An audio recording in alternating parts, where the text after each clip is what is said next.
Welcome to Wise Up Governance and Boards podcast, brought to you by 3 Wise Owls Governance Consultants.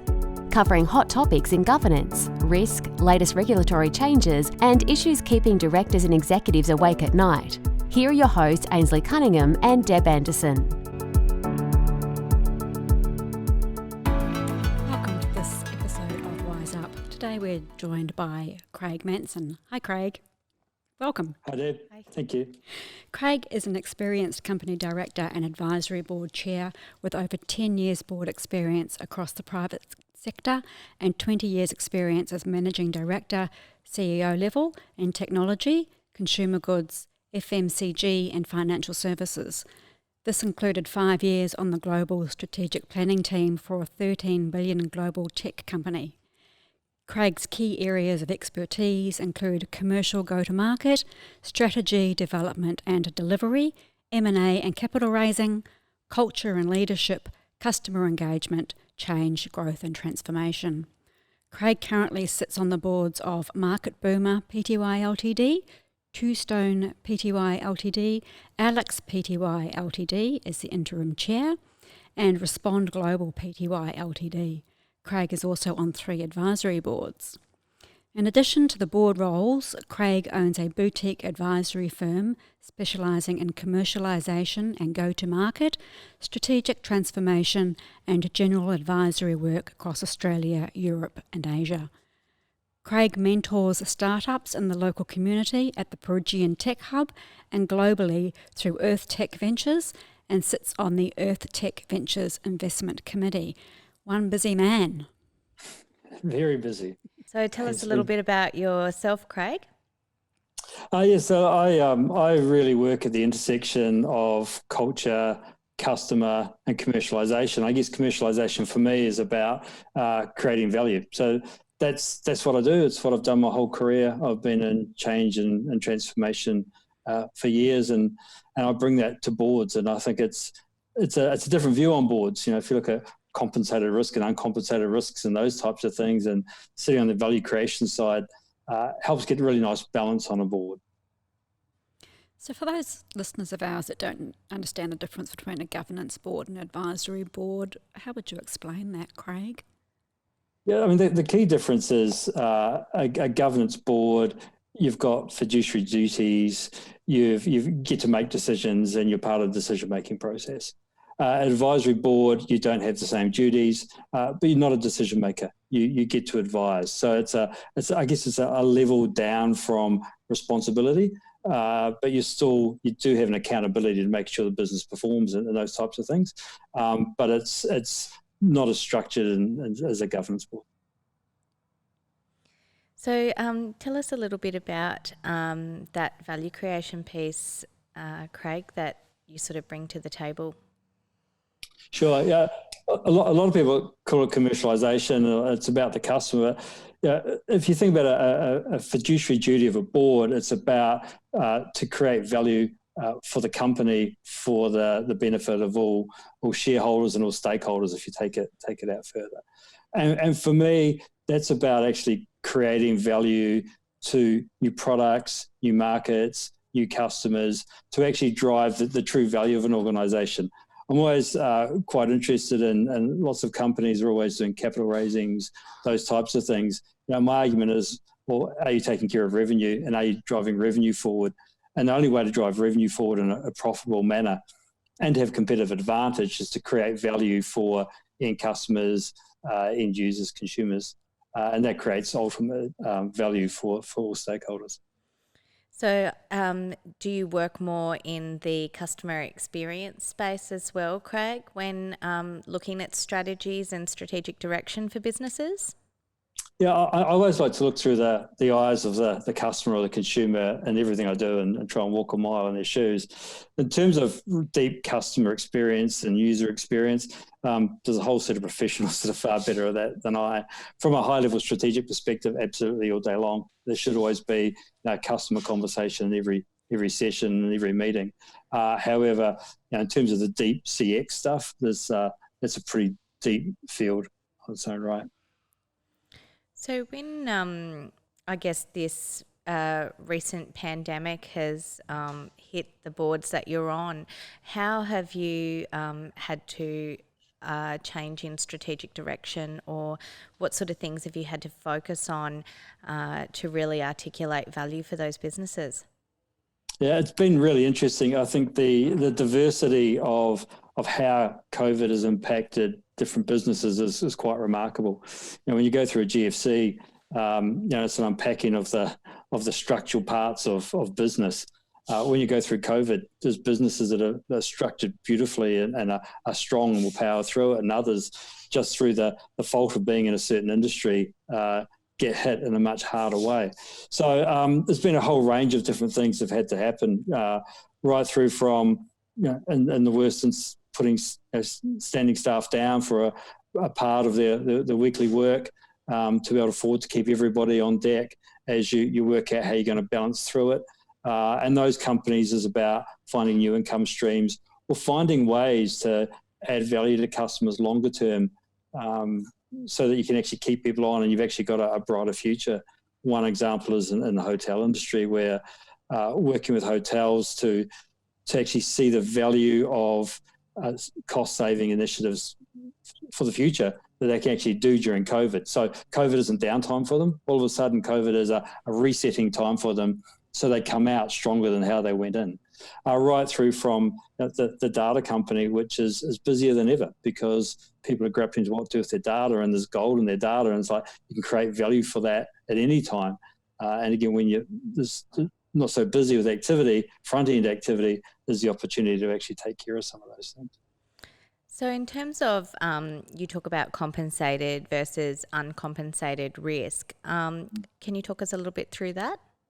Yeah, sure. But uncompensated is the usual characters, isn't it? It's financial, work health and safety, those types of risks, cyber risks, brand risk, reputational risk, those types of things, which boards 100% have to be all over all the time, and there's no escaping the fact that those uncompensated risks have to be managed and mitigated incredibly well. That's the board's role.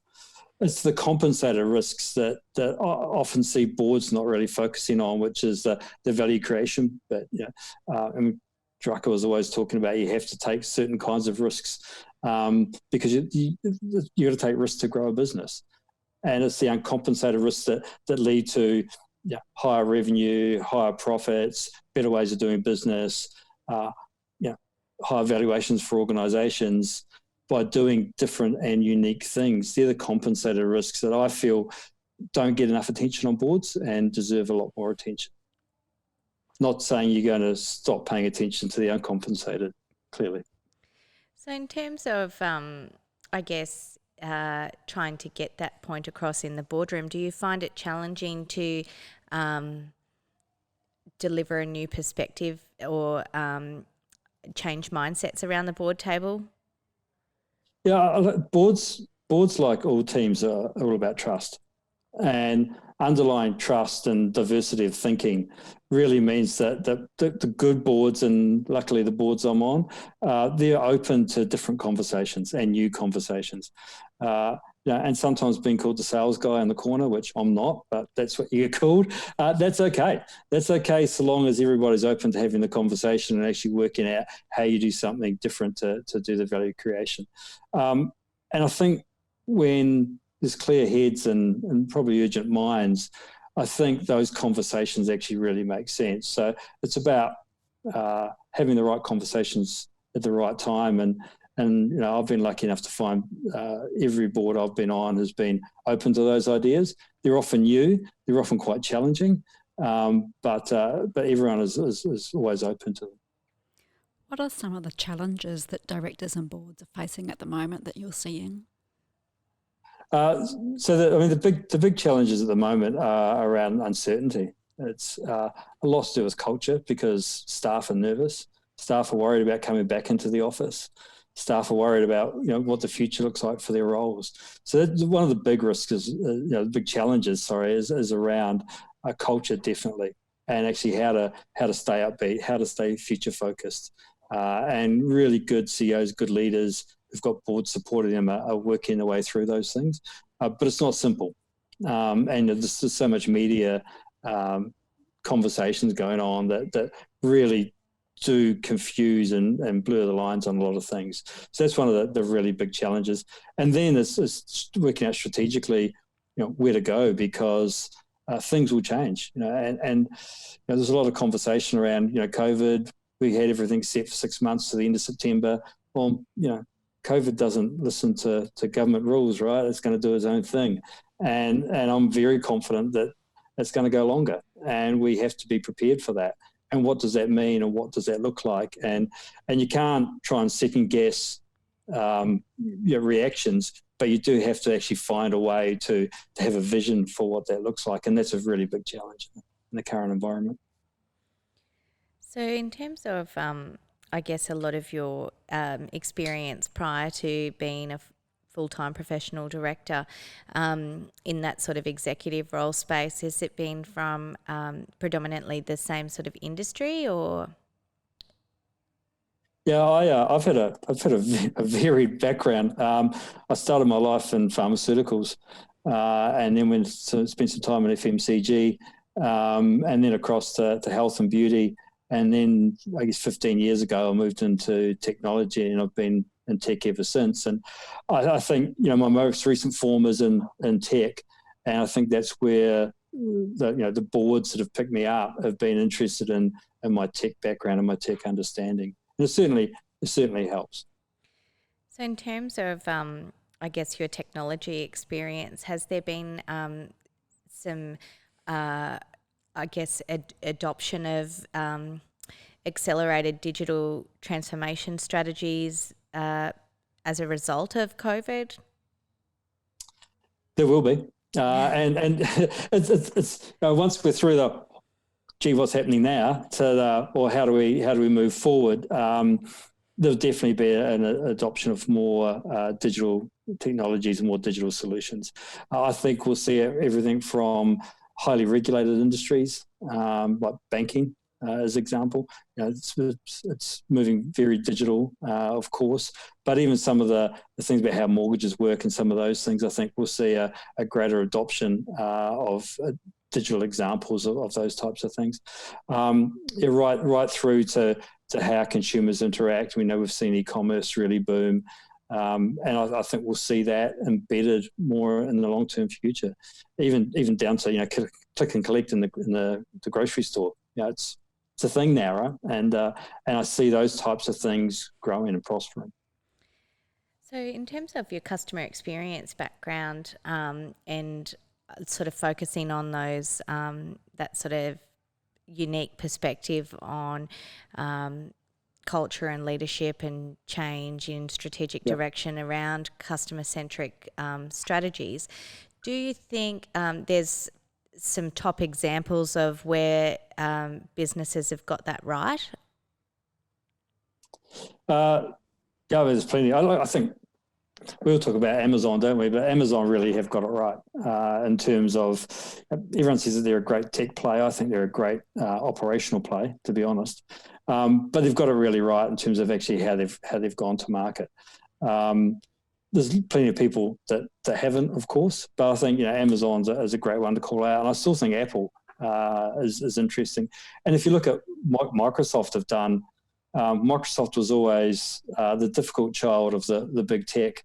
But if you look in recent times, how they've changed their platform, how they've changed the way they interact, you can pick up their cloud platform on any device now.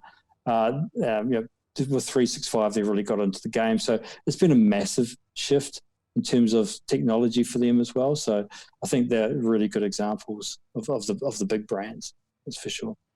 I think Elon Musk made a $7 billion profit last night because of the share increase. Oh, well, really? that's tech, but anyway. Just a cool 7 million. Yeah. So in terms of, I guess, your skill set, Craig, it's really quite broad in terms of your key areas of expertise. What would your top 3 tips be to organisations and boards right now that they really should be focusing on to kind of survive this next phase of, potential second wave of the pandemic, coming out the other side, making sure that they've got a viable business model to go forward with? Yeah, and I think the answer you always give to the questions like that is always people. It's always culture, because it's the difference, right? Business models can move around, and if you've got a bad business model, then you just need to move it. It's relatively black and white, and business models are moving, and we're seeing the change with digitization to those new business models, which are leaner, faster, in real time, and actually give really nice value creation back to consumers. But if you don't have the people to deliver and execute on those changes, then it's never going to happen. So I think the key thing is to take care of your people, the leaders to take care of their people in the organisations, and for the board, because the board has a hand to play in culture. They definitely do, and the tone is set from the top. And the executive really own it, but the board have to play a role in setting culture and making sure that what are the values and what are the behaviours that are accepted to be accepted, and what's modelled. So that'd be one of the key things to look at. Definitely business models, which I think you highlighted, but also to really double down on value creation. It's really easy to go, well, we're actually just going to tighten up. We're going to drop costs. We're going to really shrink down to ride our way through this. And an element of that has to be true. You can't ignore that. But if you're not doubling down on value creation and really driving value right now, I think that's foolish to not do it. And I think the businesses that really drive value for their customers now will come out winning with greater brand equity when we come out of this as well, because people will remember them for it.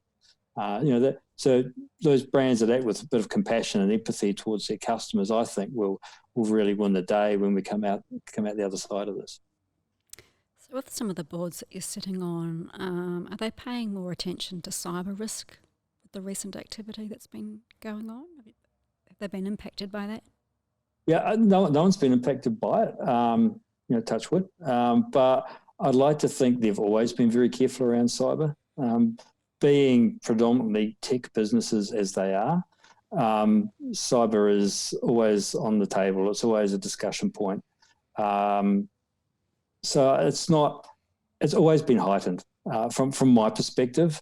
I think some people haven't paid close enough attention to it, but it's a real thing, and it's something that, and you can never rest from it, and it's going to be with us for as long as we've got digital, I think.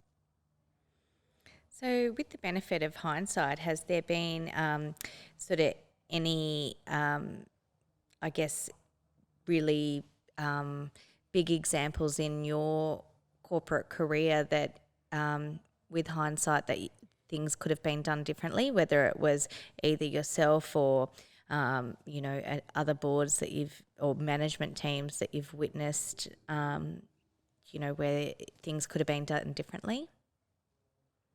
Where do you start with that question? You've opened that one up nicely. Of course, absolutely. Plenty of examples. I guess if I cut across it, one of the biggest things I find where you look back and you with hindsight and you go, we wish we'd done something different. One of the most common things is not moving fast enough.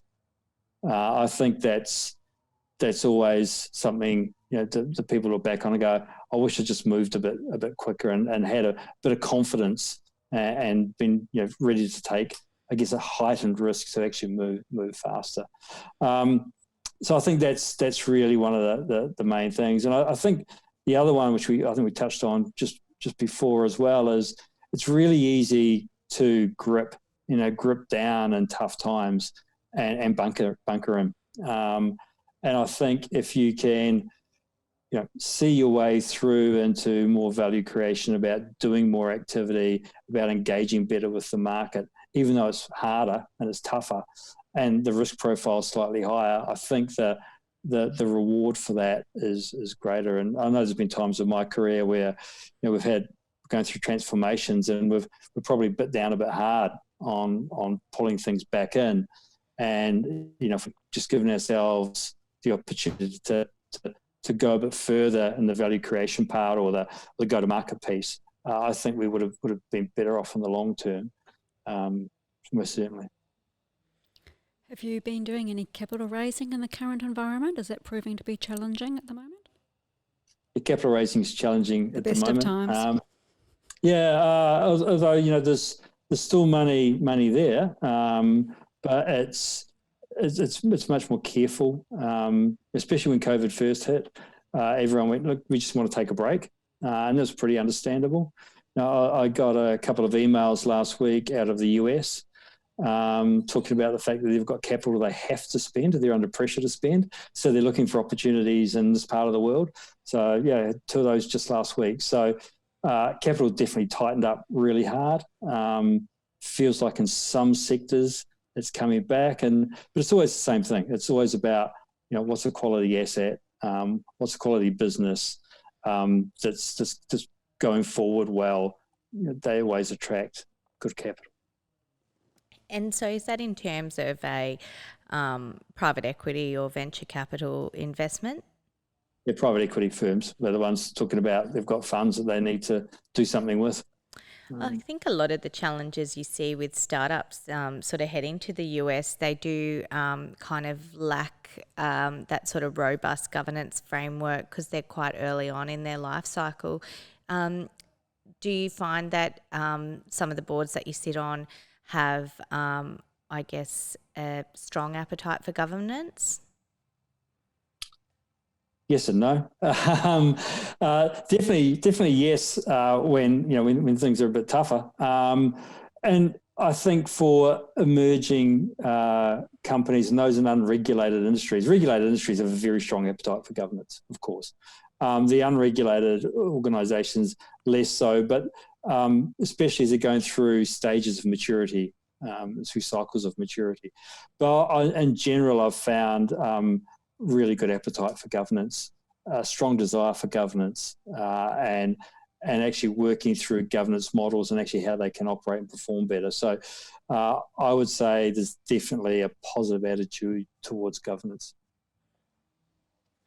And I guess from a risk management perspective, Craig, where there is that challenge between the compensated and the uncompensated risks, do you think that there's particular standout risk factors that boards tend to focus on? Is it predominantly financial risk? Yeah, definitely. And again, I guess it comes back to regulated and unregulated industries as well. Banking's completely different than an unregulated industry. But in general, it's financial because, rightly or wrongly, company directors are held to account financially first and foremost, and then work health and safety. So I guess where the penalties lie is where attention goes often. Rightly or wrongly, that's the way it is, and especially in Queensland with some of our workplace health and safety laws stronger than other parts of the country and the world. So we focus really hard on those, and that's a good thing, right? That's the way it should be. People should be safe in the workplace, absolutely. But they're the big two, I think. Workplace health and safety and financial are the big two. I always keep a really close eye on not operational risk, but in terms of brand risk and reputational risk, because that's really hard to come back from. And I think if you look at reputational risk, it covers so many different things on the board agenda that it's always good to have an eye towards that. I think there's been a lot of talk about employees' mental health. I don't think there's been so much talk about the mental health at the senior exec and board level. How are you guys sort of managing that? How am I sorry? How are you managing that at a board and exec level? So we talk a lot about the well-being and the mental well-being of our people at the moment because it is tough. And it's interesting, in normal times, you worry about certain types of individuals that struggle in the corporate environment. What's really interesting with COVID is I actually think it's the extroverts that have struggled. big time, because they get their energy from external factors, and that hasn't been there. I think it's watching the changes across people. It's about setting frameworks in place so that there is outlets for people. There are things happening across the organisation culturally to keep people engaged, to make them feel like they're part of the team, to worry less. Really strong messaging. It's all communication, and over communicating these times is critically important. And how you get your messages across and the right messages across is super important. So definitely over communicating, but even the small things, and you see it lots of on LinkedIn a lot with different like Friday drinks via Zoom and those types of things, and still the weekly stand up via Zoom, and wear a hat day or a funny shirt day or whatever. But I think those small things that might seem small and material, I think they actually matter. Because it puts a bit of normality back across what is a bit of quite crazy times. And how are the virtual board meetings going? Great, I'm loving them. I live in a place where I don't want to leave it, so I'm pretty happy with the virtual board meetings. There's one board I'm on that we've never met, and I feel like I'm as engaged with that board as any of the boards I've been on for a lot longer. And we will meet. We definitely will. We were planning to until something happened in Melbourne recently. But in saying that, I think it's really good. I mean, this technology is quite incredible, and I'm finding it quite amazing at how well we're getting on in virtual board meetings. With your experience in change, growth, and transformation, Craig, what would you say are like the key drivers to a successful change or transformation strategy rollout? Yeah, there's some fundamentals of embedding lasting change that just have to be done right. For me, the cornerstones are making sure you've got a sound strategy that has actually got the best chance of working. There's never any guarantees in life. But if you've got your business model right, you've got your revenue models right, you've got key insights into your market, so you know what you're delivering will have a demand to it. You're not trying to sell something that's got no demand to it. So get the fundamentals of the strategy right. And then for me, it's about engaging people, hearts and minds. And I think it's really important. A lot of businesses engage the minds. I'm super keen on making sure we engage the hearts, so that people really feel like they're part of the journey. There's some real storytelling and some rituals and some deep cultural things happening through those organisations. And then it's about delivering it. It's about executing it really, really well and going for your maximum. I really believe in going for maximum for the best you possibly can achieve at any point, and never having a mindset where you settle for anything. So I think there's some of the fundamentals for change and embedding lasting change. And what do you see as some of the common pitfalls that see transformations not succeed? Yeah, if I look at my own backyard over the years, I think it's trying to go too big, too fast, too early. It's about not putting all the right stages in. I think it's a really big pitfall, and making sure that the bite-sized chunks of going through change are simple and understandable enough, and it's easy to see the next thing that you can get to, then it's easy to see the next thing. So I think that's a really important part of change, and one of the big pitfalls I've certainly experienced in my career. And how do you manage like resistance and people who don't really want to go on that journey straight away? It's always about trying to understand people's motivators and drivers, I think. And if you've got a whole group of people that don't want to go with you, and what's driving that? What's the issue? Or if it's a few people, what's driving them? Is it something personal? Is it that they just can't get with the program? Is it that they just don't want to go in that direction? But normally it's a personal driver, and there's, if you look back in there's Maslow's hierarchy of needs, or even Robbins and his, what the characteristics of what drives people. There's always intrinsic drivers of why people don't want to move, and don't want to change. And it's normally nothing to do with the head. It's normally everything to do with the heart. And it's about understanding what they are, and working really hard to get people on board, to get them across the line, because leadership's it's about leading from the front, but it's also about serving from behind as well. And I think if you can take care of both sides of leadership, that's super important, and that helps. And then sometimes people just can't get with the program, and there's time for change then as well. Tell us about some of the new tech startups that you're mentoring. Well, up and coming ones. There's some really exciting things on the go. There's one which I just love, and it's talking about artificial intelligence, and we see all AI coming across the world, and all the big tech's got their AI, and they're actually gathering data and pushing suggestions and ideas to us. This flipped it on its head and said, well, everyone's got their own preferences. What if everyone had their own AI with their own preferences, and they push that back out? So it's reversing the balance of power, and I'm pretty excited by it. It's a really interesting concept, a really interesting idea. In your own advisory practice, what sort of advisory work are you providing? So at the moment, it's and what needs to change in strategy, how to create change in these times, and a lot of executive coaching at the moment. So it's really focusing on delivery right now. They're the key things in the advisory business at the moment. So anybody looking for your services, where do they find you? They can find me online at mansonco.com.au. Great. So in terms of, I guess, growth strategies, Craig, what, like some businesses, when they go through an enormous amount of M&A in terms of growth, and they add on bolt-on businesses, and you go through that whole due diligence piece, and you look at all the synergies, and have you seen sort of off the back of that where those synergies may not necessarily have come into fruition that they thought they were going to be there?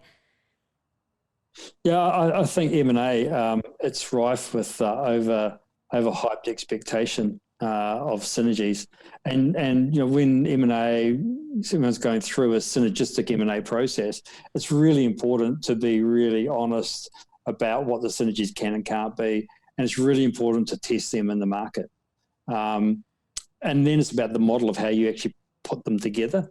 I've seen in the past M&A around, let's bring two synergistic companies together, and if you put them together and one in front of the other, that might work. Put one on top of the other, it won't work. So you've actually got to be really careful of how you go to market and how you build that go-to-market model with those synergies. And then, of course, it always comes back to culture. The M&A always wins or loses on the culture of the organisations and how they can work together. So what would your top 3 tips be to organisations to build a really strong, amazing culture within a workplace? Sure. 3 top tips. Definitely put diversity first. And I'm talking not just about physical diversity, I'm talking about cognitive diversity, spiritual diversity, all the different parts of how people are different, and actually put that front and centre and celebrate it. Because I think that's actually what drives competitive advantage. Is all those different ideas and those different concepts. I definitely over-communicate all day long. I think it's, if you've got a really sound message, your narrative's right, you're telling stories. It's not just cardboard facts. It's really beautiful storytelling. If you can communicate with great storytelling, then that's a really important part to drive culture. And then I would just talk about leadership and making sure it's the things that you walk past every day that cause you the problems. What are the small things that you need to take care of on a daily basis? What's happening around what was the water cooler on the hallway, and it's now on the Zoom meetings. But what are those cultural, those small things that happen every day that you just got to take care of? They're probably the three big things. Have you seen an example of a culture that was challenged that had a really good turnaround success story?